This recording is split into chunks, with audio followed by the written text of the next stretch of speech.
بسم الله الرحمن الرحيم والصلاة والسلام على أشرف المرسلين سيدنا محمد وعلى آله وصحبه أجمعين. Welcome my dear students. Today we start a new lecture about adrenal gland. In this lecture we are going to talk about disorders of adrenal cortex. Mainly we focus on the adrenal hypofunction. The lecture will be presented by Dali Ibrahim Wagalla, Assistant Professor of Clinical Chemistry. Outlines of this lecture. In this lecture we are going to talk about etiology and pathogenesis, clinical feature, and how we can diagnose or investigate the disorder of adrenal cortex. Finally, how we can manage patients with these disorders. Disorders of adrenal cortex. Patient with adrenal disorder can be present with feature related to either hypofunction of the gland or hyperfunction of the gland. First, we start with adrenal hypofunction.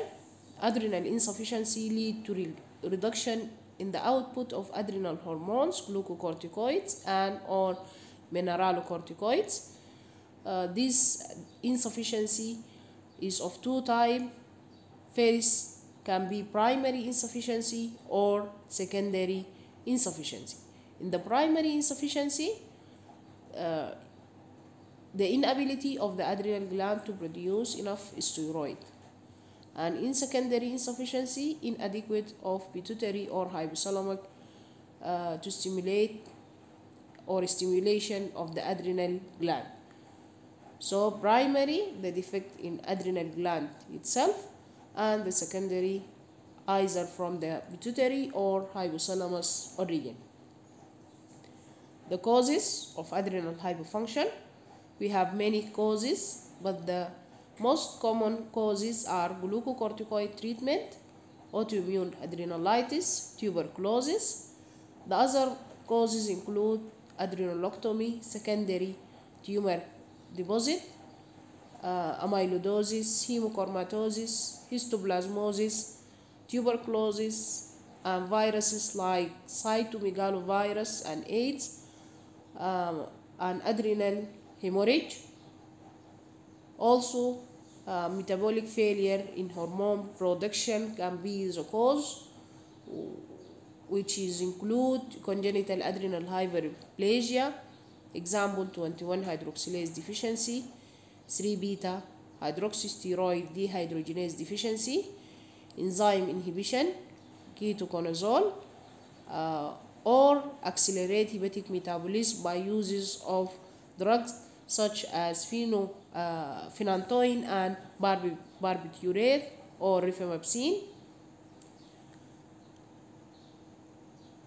Also, the adrenal hypofunction can be due to ACTH blocking antibody mutation in ACTH receptor gene, adrenal hypoplasia, congenital and familial adrenal insufficiency. The first disease we can talk about that cause adrenal hypofunction is Addison disease. This is an autoimmune disorder. Can be isolated or associated with other autoimmune disease, present with tiredness, weight loss, skin pigmentation, aldosterone or cortisol are low, and ACTH and renin are high, sodium is low, potassium is high. The test or the disease can be diagnosed by ACTH stimulatory test or adrenal antibodies.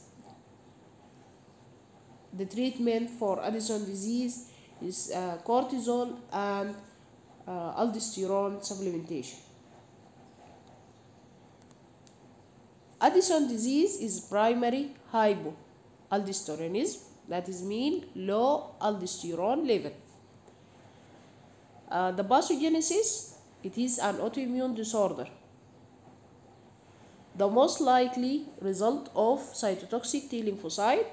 This can cause the autoimmune disorder, and the patient 50% of the patient have circulating adrenal antibody, so this antibody can be used for the diagnosis of disease.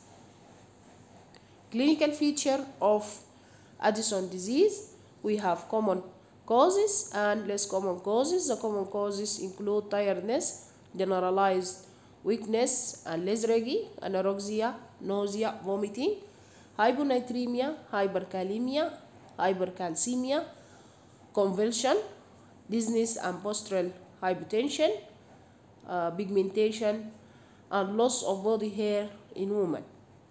Less common causes include hypoglycemia and depression.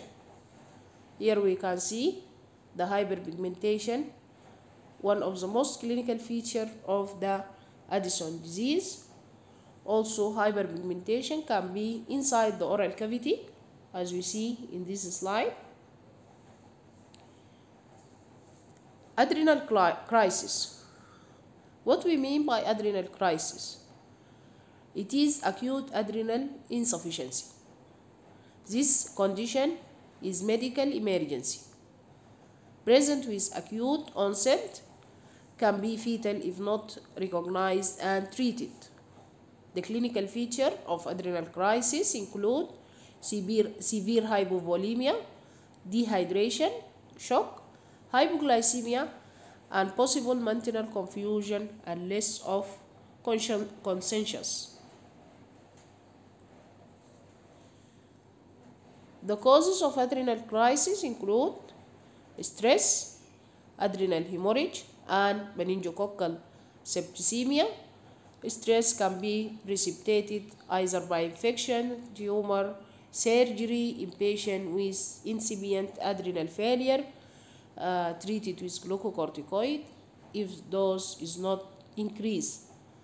The hemorrhage can be due to cross-reactivity of anticoagulant treatment. Investigation of adrenal hypofunction.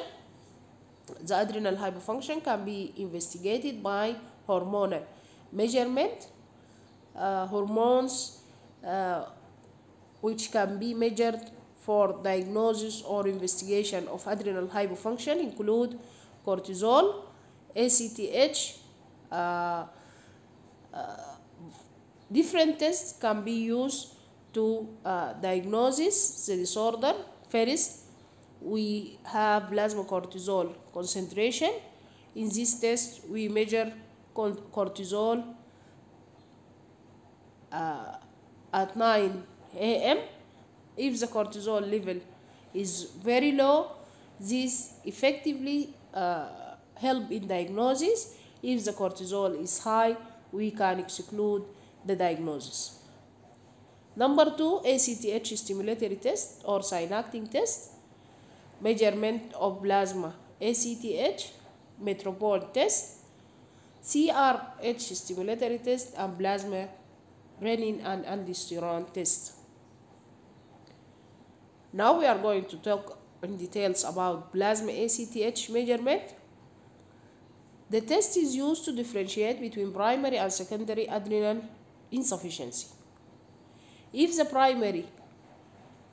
the defect is primary insufficiency, when we measure ACTH, the result is increased in ACTH level. When the disorder is secondary insufficiency, we measure ACTH and the result is decreased ACTH. So this test is used to differentiate between primary and secondary insufficiency. If the defect is primary, ACTH increase. If the defect is secondary, ACTH is